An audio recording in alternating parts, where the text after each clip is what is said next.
इनकी वाणी आहा हा, एक बार किसी से हंसकर बात कर देना तो गोपी घायल हो जाती है। ब्रज युवतियों की स्थिति यह है कि जो इन्हें एक बार निहार ले तो उस गोपी की नींद चुरा लेते हैं और फिर सपनों में आते हैं। महाराज गोपियां मैया यशोदा की चौपाल पर जाकर के कन्हैया के दर्शन करती हैं। कभी कभी ज्यादा सुबह होते ही गोपी आ जाती, मैया के गेट भी नहीं खुलते, चौपाल पर जाकर बैठ जाती है। ऐसे ही एक गोपी आई और चौपाल पर जाकर बैठ गई। महाराज पूरो मोहड़ो सूजो भयो तो वह गोपी को, मैया ने जैसे ही दरवाजो खोलो वह गोपी दिखी। मैया बोली ये बता कि तू सुबह सुबह काहे को आई और तेरो मोहड़ो सूजो भयो है, कहां से तमाचा खा के आ गई है। सो महाराज गोपी बोली मैया पूछो ना क्या बात हो गई। तो कह रही मैया कल मैं तुमसे बतरा रही थी कि मेरी सास बड़ो नीखो माखन निकाले। मैया बोली हाँ। तो मैया बगल में खड़ो तेरो लाला सुन रहो तो अच्छा। तो मैया जैसे ही मैं बतरा के गई कि मेरी सास बड़ो नीको माखन निकाले और जैसे मैं रास्ता में जा रही मैया लाला आयो मेरे बाहें को पकड़ लियो। मैंने की लाला क्या बात है। बोले गोपी तुम कह रही थी मैया से मेरी सास बड़ो नीको माखन निकाल, तनक हमें दिखाई दे कि कैसो माखन निकाला।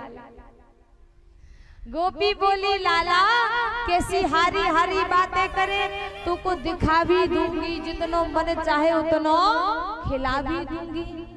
सो मैया लाला ने मारो हाथ पकड़ो और हमारे घर पहुंच गयो।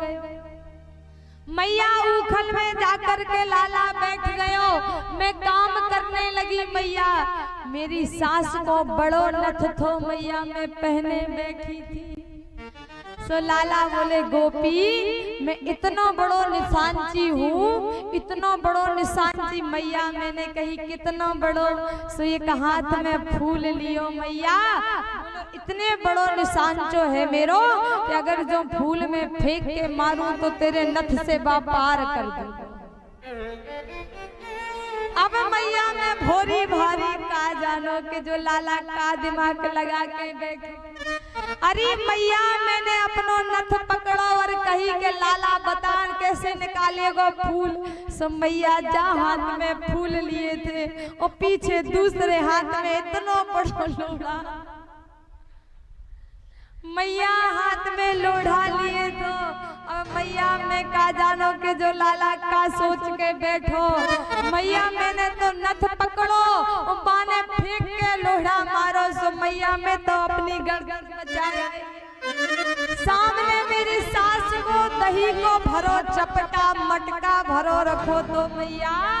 सो मटकी में जैसे ही लोढ़ा गलो सो मटकी फूट गई और मटकी फूटी मैया सो पूरा माखन आंगन में फैल गयो। या लाला ने उखल से उठो भाई माखन में यह कूद गो और लौंदा बना बना कर दीवालन में मारने लगो। मैया मैंने कही लाला मेरी सास बड़ी खतरनाक है, अगर सास ने देख लियो तो मेरा थोबड़ो में थोल देगी। अरे मैया मैंने लाला को पकड़ो। तो तेरे लाला ने मोए बाई में पटक लियो और मैया पूरे आंग में माखन पोत दियो, पूरी दीवालों में माखन लगा दियो मैया। और पोत पात के लाला तो भाग गए, इतने में मेरी सास आ गई। मैया बोली फिर का भाव। अरे मैया पूछो मम्मा, तेरे लाला ने मेरी सास को चपटा फोड़ो। तेरे लाला ने चपटा बोलते मटकिया को, ब्रज भाषा है चपटा। बोले तेरे लाला ने मेरी सास की मटकिया फोड़ी और सास ने देखी कि मेरी मटकिया फोड़ गई। तो मेरी सास ने मेरो मोहड़ो फोड़ दिया। सो मैया मोह सो जाए बैठी। महाराज मैया यशोदा कहती दादी की पहले खुद काम करे, जब ते जाने के लाला इतना उत्पाती फिर काहे को अपने घर में लेवा गई, अब मुंह को उड़ानो देने के लिए आई है। महाराज गोपी मैया ने गोपी को भगा दिया, गोपी तो चली